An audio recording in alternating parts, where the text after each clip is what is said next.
నారాయణుడు వరమిచ్చాడు. నిన్ను 14 నామాలతో పిలుస్తారు.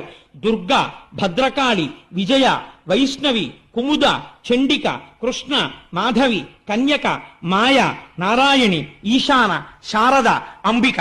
భాగవతాంతర్గతంగా ఈ 14 నామాలు ఎవరు వింటున్నారో ఆ విన్న వాళ్ళందరికీ ఏతించి చూచి చెల్లగుచు, అలాంటి వాళ్ళకి, నిన్ను చూసిన వాళ్ళకి, ఈ నామం విన్న వాళ్ళకి, ఈ పేరు పలికిన వాళ్ళకి దేశంలో నువ్వు ఎక్కడెక్కడున్నా నీకు రక్షించడం తప్ప ఇంకోటి తెలియదు. అలా రక్ష చేస్తావన్నావు అన్నారు. నారాయణుడు వరమిచ్చాడు. నిన్ను 14 నామాలతో పిలుస్తారు. దుర్గా, భద్రకాళి, విజయ, వైష్ణవి, కుముద, చండిక, కృష్ణ, మాధవి, కన్యక, మాయ, నారాయణి, ఈశాన, శారద, అంబిక. భాగవతాంతర్గతంగా ఈ 14 నామాలు ఎవరు వింటున్నారో ఆ విన్న వాళ్ళందరికీ ఏతించి చూచి చెల్లగుచు, అలాంటి వాళ్ళకి, నిన్ను చూసిన వాళ్ళకి, ఈ నామం విన్న వాళ్ళకి, ఈ పేరు పలికిన వాళ్ళకి దేశంలో నువ్వు ఎక్కడెక్కడున్నా నీకు రక్షించడం తప్ప ఇంకోటి తెలియదు. అలా రక్ష చేస్తావన్నావు అన్నారు.